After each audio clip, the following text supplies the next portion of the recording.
¿Es seguro ir a un patio de comida, sentarme ahí con más personas, en una barra, en una mesa, e ingerir algún tipo de alimento en un lugar como estos que son tan populares en nuestro país? Muy buenas tardes. Hola Eduardo, buenas tardes. Saludo a todos en el panel y a toda la gente que está viendo este programa. Gracias por el contacto. Gracias a usted. En realidad no me parece que sea seguro, Eduardo, porque hay una realidad. Nosotros sabíamos desde el 2020 que este virus se transmite a través de aerosoles. Eso significa que la forma de contagiarse es, por una parte, la manera cercana, es decir, a menos de 2 metros. Hay una manera lejana, donde la distancia no es tema, sino que es tema la ventilación, ¿vale? Y entonces lo que estamos viendo en imágenes nos hace depender por completo de qué tan buena o mala ventilación haya en ese lugar. La ventilación, Eduardo, es lo que debería entonces definir el aforo. Sí. No el aforo ser simplemente una medida que se extrae del metraje del establecimiento, del lugar, del espacio. Doctor. Entonces, mientras no tengamos ventilación medida, que eso se hace con medidores de CO2, que estén disponibles para que todos podamos constatar que allí el CO2 medido es menor a 700 partes por millón, yo no iría a comer a ese patio. O sea, lo que hay que medir es el CO2, el aforo debe medirse en base a la ventilación y no al espacio de un lugar, porque muchos han insistido en aquello, que si el espacio tiene tales características, ingresa tantas personas, no tiene que ver con eso, sino que tiene que ver con la cantidad de CO2 que se acumula en un lugar. Es que además lo que estamos viendo, doctor, es un consumo más popular en los moles. Los moles, ¿qué nivel de ventilación tienen? Porque sabemos que son cerrados, pero al mismo tiempo son muy altos, son grandes construcciones que tienen mucho espacio. Entonces, tal como usted dice, el aforo se mide por el metraje, el litraje más bien, ¿no? Claro. Y en ese sentido, el mall, respecto del aforo tradicional, ¿cómo se puede multiplicar en su capacidad? No tiene ventilación, eso lo sabemos. No es necesario un medidor de CO2 para saberlo, ¿sí? En realidad, si nosotros consideramos el mecanismo de contagio por cercanía, que muchas personas, ¿no es cierto?, puede que coincidan en ese lugar y se hayan acordado de la medida que se popularizó el año pasado, 1 solo metro de distancia. Recordemos que esa distancia segura sería si esta enfermedad se transmitiera por gotas. Pero sabemos que la transmisión es por aerosoles y por lo tanto la distancia segura, incluso al aire libre, es de 2 metros. Ahora, en cuanto al aforo, a mí no me da seguridad un aforo que corresponda a un número mágico. Es decir, a un número que se ha obtenido de una cierta evaluación del metraje o del volumen, como usted decía, Yanna. A mí está definido en todo el mundo es que los aforos se evalúen de acuerdo a la ventilación posible de un lugar y a las distancias mínimas que tienen que seguir siendo de 2 metros, aun cuando va a existir un contagio lejano, inclusive a mucho más de 2 metros, cuando esa ventilación no es suficiente y eficaz. Doctor, ¿cómo podemos ver si es suficiente o eficaz? Perdón, Eduardo, con los medidores de CO2. Exactamente. Pablo Yutronich, ¿por qué no le cuentas tú al doctor en vivo, en directo, lo que viviste en tu reporteo durante la mañana, durante la hora del almuerzo, la cantidad de personas que estaban ahí aglomeradas, comiendo, y cuáles eran las situaciones que percibiste para que el doctor nos diga si que había riesgo de contagio o no? Sí. Doctor, muy buenas tardes. Sí, lo que yo les decía a Eduardo, a Yasna, nosotros estuvimos recorriendo precisamente acá los distintos centros comerciales, los malls, y claro, había una barra que nos llamó profundamente la atención, que las personas que no contaban con el pase de movilidad no podían sentarse en las mesas precisamente del patio de comida, porque ese es el requisito, tener el pase de movilidad para sentarse en las mesas. Entonces se sentaron en una barra que está a los alrededores, pero una barra con 0 distanciamiento social. Ya habían niños, habían adultos mayores, habían jóvenes, y claro, por supuesto, cuando uno come se saca la mascarilla, se la pone abajo, con 0 distanciamiento, en una barra que también tenía winchas de prohibición de sentarse ahí. Entonces eso llamó mucho la atención y era algo que se repetía precisamente acá en el mall. Y muchas personas también adentro del centro comercial, lamentablemente, claro, no ponen la mascarilla acá arriba de la nariz, sino que abajo. Entonces andan así. Entonces, claramente eso no sirve de absolutamente nada.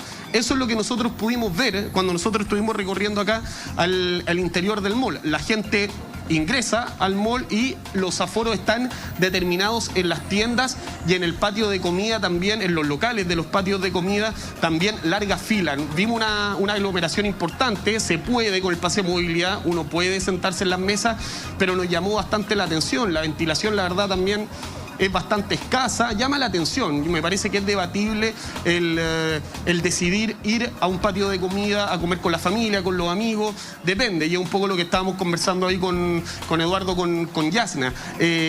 ¿Cuál es un poco el riesgo de ir a meterse a un patio de comida precisamente? A esta hora nosotros salimos hace un rato para salir al aire y había mucha gente. Nosotros estamos acá en el mall Vivo el Centro, en Puentes con Rosa, y había muchísima gente.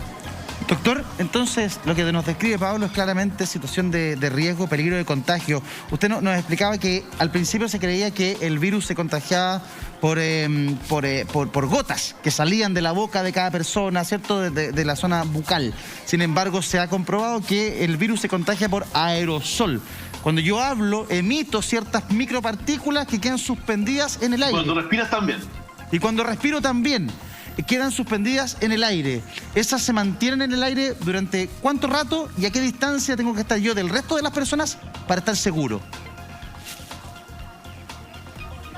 Si yo me voy a retirar, Eduardo, la mascarilla, ¿no es cierto?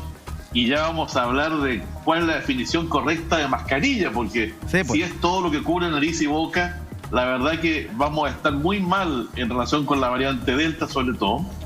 Cuando yo me voy a retirar la mascarilla para tomar o comer algo, es importante que sepa que el lugar óptimo es el aire libre y a 2 metros o más de distancia de otras personas.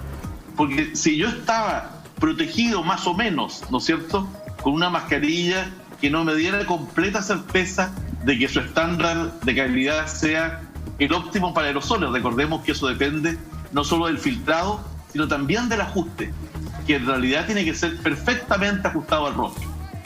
O bien, si estaba usando una mascarilla con mejor ajuste y con un filtrado certificado, ¿no es cierto? Sí. En cualquiera de esas situaciones, yo tenía protección, por lo menos, respecto a que reducía mi riesgo de inhalar aerosoles respiratorios ajenos. Y por lo tanto, si me lo voy a sacar, que sea al aire libre, porque entonces se va a diluir, los aerosoles que están de las otras personas se van a diluir. Si estoy a más de 2 metros, no estoy en el jet de aerosoles que sale desde la vía aérea de la otra persona, y entonces cumplo mi mandato, ¿no es cierto?, de todos los días, que es salir de casa sin inhalar aerosoles respiratorios ajenos. Yo quiero hacer hincapié en que hoy día no solamente un patio de comida, un mall, sino los cines, un bus, el Transantiago, el metro, en regiones, distintos lugares en donde la gente va un poco más aglomerada, en donde no se logra mantener esos 2 metros de distancia. Póngase la mascarilla que corresponde. No crea que algo que le cubre la nariz y la boca le va a servir. Use la mascarilla recomendada por los expertos. Doctor, a su juicio, la mejor mascarilla de uso masivo, popular, porque me podría decir una mascarilla de la NASA, no tengo idea, una cuestión que es impagable. La mascarilla de uso popular más adecuada para estos tiempos, ¿cuál es? Mira, Eduardo, se han hecho grandes esfuerzos en Chile por parte de instituciones del Estado, universitarias, para poder garantizar certificación, pero todavía estamos al debe en cuanto a que la agencia del Estado que debe que debe validar todas esas certificaciones, en realidad lo haga respecto al total de mascarillas. Y por lo tanto, hoy día tenemos todavía un mercado de mascarillas desregulado en cuanto a la certificación de calidad. ¿Por qué? Porque el Instituto de Salud Pública de Chile es la agencia del Estado que debería validar que la mascarilla tenga una certificación y que esa certificación sea confiable desde el punto de vista de salud pública. Perfecto. Recordemos que estamos juntos en una pandemia propagada por aerosoles respiratorios. Un abrazo, doctor. Entonces, dígame. Si yo me debo... Perdón, termine nomás. Para responder tu pregunta. Sí, por favor, termine. Gracias. Entonces, si yo me quiero, ¿no es cierto?, cuidar desde el punto de vista de aerosoles, que es el mecanismo principal de contagio de esta enfermedad tan inflamatoria, que genera tanta secuela, incluso neuropsiquiátrica, no solo cardiopulmonar, en diferentes sistemas cuando uno le toca, Bueno, si yo al salir de casa no quiero dar aerosoles, debería usar una mascarilla certificada de calidad mínima FFP2. Eso significa certificada KN95 o certificada N95. Perfecto. Porque de ahí para arriba entonces hablamos de FFP2.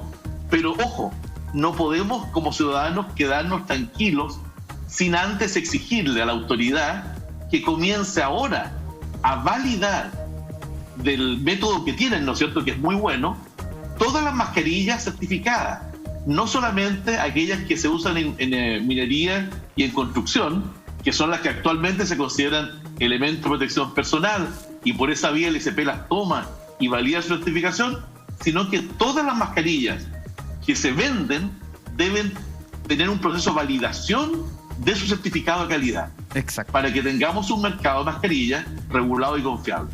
Doctor, le quiero agradecer este contacto, un abrazo muy grande, el doctor Jaime Acevedo, Aire y Vida 2021 en Instagram, un abrazo muy, muy grande para usted y gracias por siempre darse el espacio de conversar con nosotros. Gracias. En Instagram, Twitter, YouTube, tenemos un podcast diario para educar. Impecable. A disposición. Muy bien.